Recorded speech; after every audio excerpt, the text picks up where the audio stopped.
Hi everybody, welcome back to my channel. I hope you're all doing well. My name is Chelsea Nicole. I graduated from the Royal Academy of Music in London with a Masters in Musical Theatre, and now I'm here on the wonderful world of YouTube to share my tips and tricks with you. So as you can see down in the title, today I'm going to talk about a few ways on how to sort of get over the COVID blues as an actor and to get your career rebooted really, or even just to get yourself started in this industry. So grab your beverage of choice, you know mine, coffee. I've got my water over there, I can't bother to pick it up, and let's head on straight into this video. People keep saying we need to retrain or we need to find a new career, or they keep saying, you know, you're training for an industry or preparing for an industry that doesn't exist. Well, that's so far from the truth, you know, it still exists. It's just not happening at the moment. I'm trying to use this pandemic as a way to rebirth, a way to rebrand, a way to put myself out there in the way I want to be seen. Just a little bit of context, I graduated from the Royal Academy of Music in 2018. I was auditioning under my actual real name, and I never really liked it as my stage name, if I'm honest, but I couldn't think of anything else. And then I remembered I did a concert with Scott Allen. This was back in like, oh God, 2016, 17, something like that. And he called me Chelsea Nicole, and I loved it.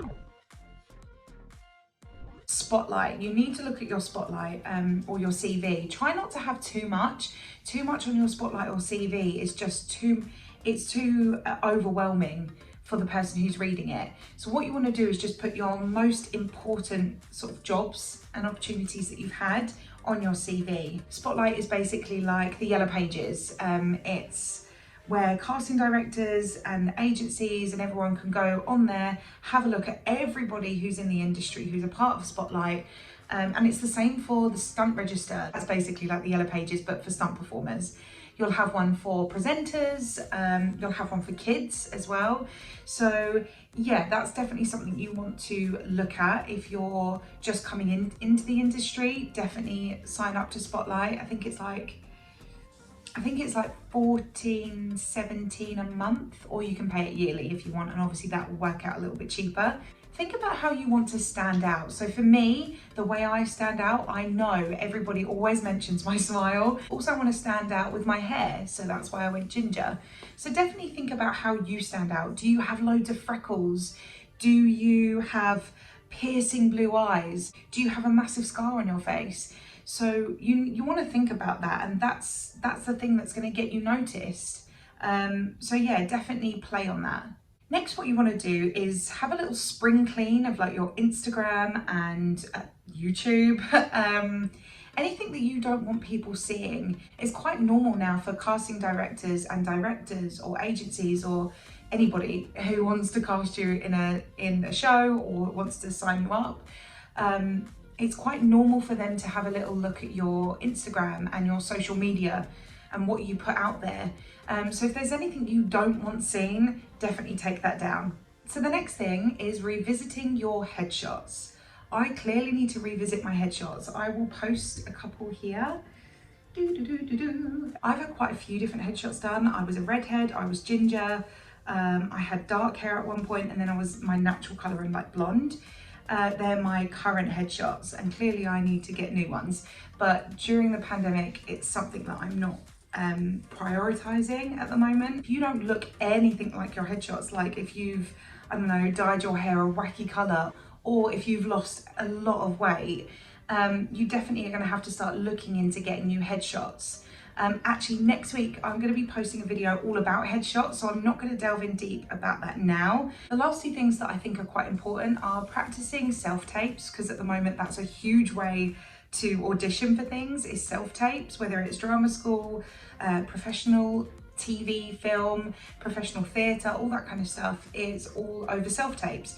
So that's part of the reason why I started YouTube. It's so that I could get more comfortable in front of the camera and that I'm not that awkward, which I still am a little bit sometimes, but anyway. Self-tapes are unforgiving. If you post something or if you send something off where you're a little bit flat in a song, they're just going to think, but you had time to do that. When you come into an audition room, they're a little bit more forgiving. With a self-tape, they're not. So yeah, really think about your technique, think about how you filmed, think about the setup that you've got, If that's a video that you'd like to see, just let me know in the comments down below or on Instagram or anything, and I'll definitely do a video for you on that. Updating your show reel is, again, a huge thing at the moment. That's all they have to go by is your show reel. Generally, that's all they have to go by anyway. But at the moment, that's really that, and your self-tape and your headshot is what they've got to go by at the moment. Definitely start thinking about how to revamp your show reel. That's what, again, I'm in the process. Listen, I'm in the process of completely rebranding myself, so I'm changing everything. Obviously, it takes time, but that's what I'm doing. So that's why I keep saying, yeah, that's what I'm doing at the moment. So if you're looking into doing voiceover work, then definitely look at a voice reel. And I would have a separate straight acting show reel and a musical theatre show reel as well. Top tip for your show reels is just keep it simple. Don't jam pack it with so much stuff. They don't want to see that. Just find a couple of contrasting parts that you've played, pop them together, and Bob's your uncle, there's your show reel. The last thing I'd say is do a couple of casting workshops. I mean, my agency are great. They email us every month, I think it is, or every few weeks, and they let us know what casting director we can do a workshop with. If you can't pay for any casting directors, like workshops or any workshops at all, there's a great YouTube channel here called Backstage YouTube channel, I think it is. I'm sure it's called Backstage. They do like one-to-ones and different things like that. So yeah, you could brush up on your craft with some free workshops.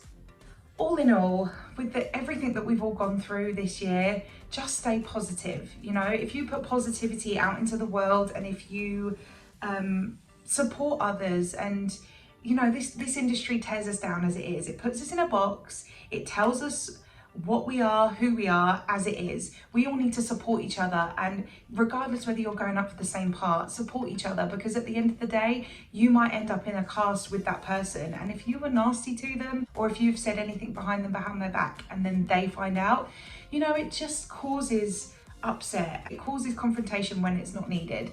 So let's just support each other in this process.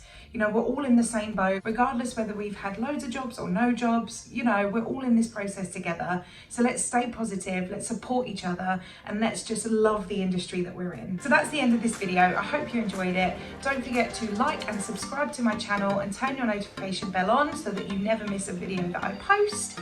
Don't forget to comment and share my videos, because guys, it really supports my channel, and then I can keep creating content for you. And I love creating content, and I love speaking to you guys on Instagram and in the comments below. So yeah, I hope you have a wonderful day. I love you all loads. Bye.